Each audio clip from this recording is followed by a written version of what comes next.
The death has been announced of Alaafin of Oyo, Ikú Bàbá Yèyé Ọba Lamidi Ọláyíwọlá Àtàndá Adéyẹmí. I'll be taking you back memory lane so as to know the lives and times of Alaafin of Oyo, and I will also talk about the cause of his death. But first, you are all welcome to my channel. Kindly subscribe if you are yet to subscribe. Subscription is free. Turn on the post notification bell so that YouTube will inform you immediately I drop new videos. Like and share this video so that the video can perform very well on the YouTube algorithm, and it will also encourage me to do more video. Now let's go into this video. Lamidi Ọláyíwọlá Àtàndá Adéyẹmí, the just deposed Alaafin of Oyo, is from Adéyẹmí branch of Alawodudu family, and he was born on the October 15th, 1938. He just died as Alaafin of Oyo, the acclaimed traditional empire of Yoruba land, which is situated in the current Oyo state of Nigeria. During his late childhood stage, he lived briefly at Iseyin, where he learned the basic rudiments of Islamic. The whole Oyo Empire has been said to have existed without interruption for a period of about 600 years. In the olden days, the Alaafin was an absolute ruler. Lamidi Ọláyíwọlá Àtàndá Adéyẹmí III is the son of Ọba Adéyẹmí II, the former Alaafin of Oyo, who was deposed and sent into exile in the year 1954 for having sympathy for the National Council of Nigerian Citizens. Ọba Adéyẹmí II had come into conflict with the then deputy leader of the Ascension group. It was in the year 1971 that Lamidi Adéyẹmí succeeded Alaafin Gbádégẹṣin Ládìgbòlù II. Let's talk about his childhood education. Lamidi Adéyẹmí III began his education at a Quranic school in Iseyin, a city not too far from Oyo town. He then went back to Oyo town, where he stayed with the headmaster of St. Andrew's Primary School, proceeding thereafter to live with the Alake of Egba, Ọba Oladepo Ademola, in his palace. His education met a temporal end after Ọba Ademola was forced to abdicate his throne to live in exile at Osogbo due to the 1947-48 demonstration of Egba women against tax without representation led by Mrs. Funmilayo Ransom Kuti. His father sent for him in 1948 and later sent him to live with Sir Kofoworola Adebayo Abayomi in Kefi, Ikoyi, Lagos State. While in Kefi, he attended Obalende Modern School. He later attended Tinubu Methodist School. After his primary education, he was offered admission into Igbobi College and St. Gregory's College, Obalende. He chose to attend St. Gregory's College, Obalende. He left St. Gregory's College with very good grades and had chosen to study law. However, his quest for law was halted as his father was deposed as the Alaafin on the 14th of February 1946. Lamidi was then offered a job at the Royal Exchange Assurance in Lagos, and while working at the Royal Exchange, he wrote articles under pen names in newspapers, writing about himself and his experience. One of his numerous articles was titled "I Shall Be Great" in 1968, and a year later he wrote yet another one, "I Shall Be the Next Alaafin." He wrote critiques of how the Nigerian teachers were treated, having been inspired by the state in which he saw one of his old teachers in a tattered shirt and tie.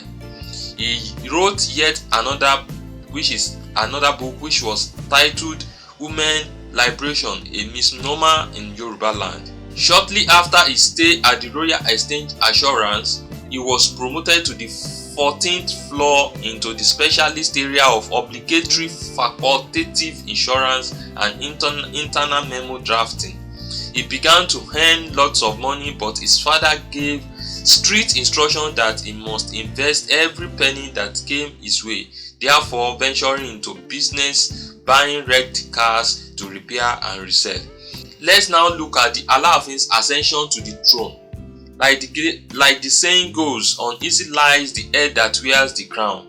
The Alaafin of Oyo Empire, His Imperial Majesty Oba Dr. Lamidi Olayiwola Adeyemi III, would not agree less with this saying. As an insurance officer who became the Alaafin of Oyo, the contest to his emergence began in 1968 when he was invited along with 10 others from his ruling house to contest for the vacant stool of the Oyo Empire. As it was the custom of the land, there were 3 parameters with which they were judged.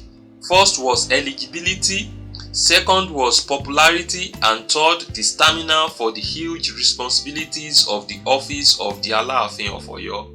Oba Olayiwola Atanda Adeyemi emerged the first out of all of them, defeating 10 others after a vigorous screening exercise. However, due to what observers attested to be a political interference, the then government refused to endorse Alaafin's appointment, saying that the procedure was not right. That was the reason they gave for not attesting and approving his appointment. So the process started over again with the same result the second and the third time.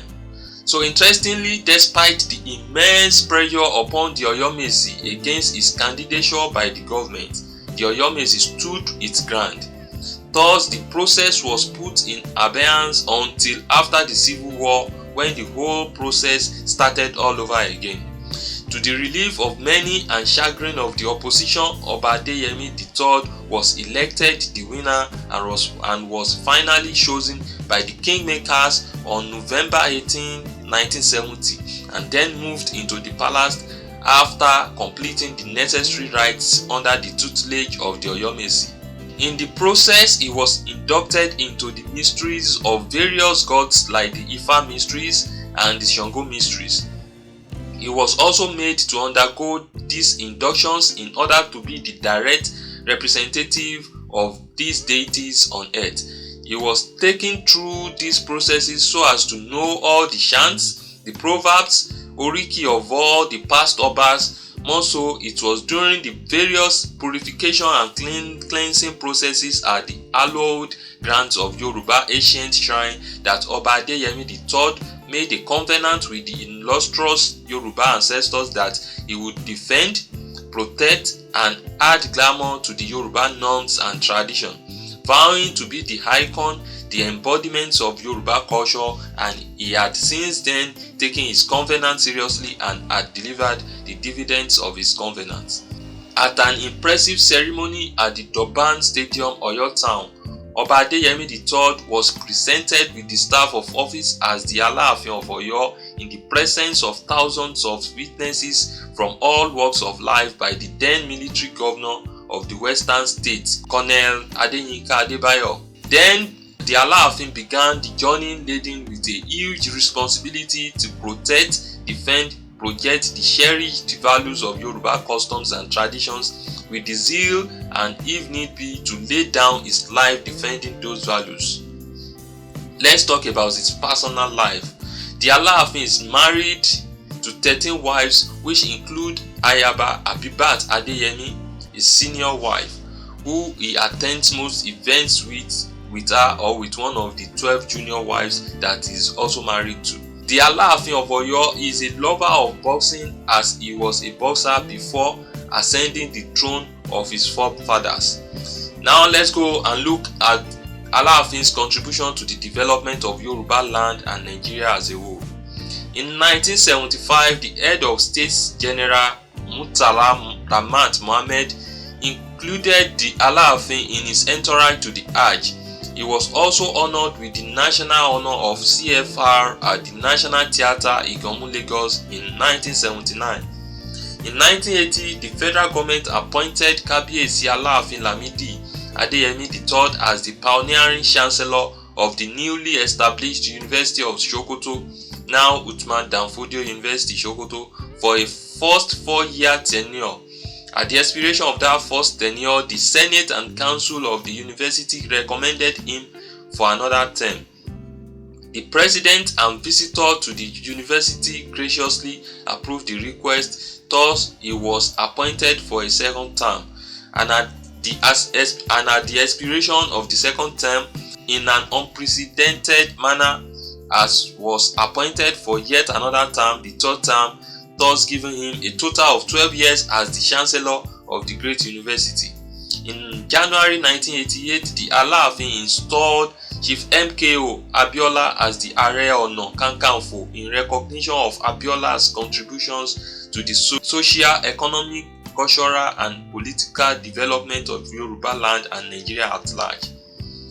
In 1990, the federal government under the administration of General Ibrahim Babangida appointed the Alaafin as the Amiru Hajj operation to lead the Muslim faithful in the 21 states of the Federation in recognition of his commitments to the consolidation of Islam in Nigeria. Now, let's go into the death of Alaafin of Oyo. Alaafin Adeyemi III from the Alawodudu ruling house died in the late hours of Friday, the 22nd of April 2022 at the Afe Babalola University Teaching Hospital, Ado-Ekiti, the capital of Ekiti State in the southwest Nigeria. The remains of the top Yoruba traditional ruler were brought to Oyo town in the early hours of today, the 23rd of April 2022, and the traditional rite has begun. He was 83 years old and the longest reigning Alaafin ever, having ruled for 52 years on the throne.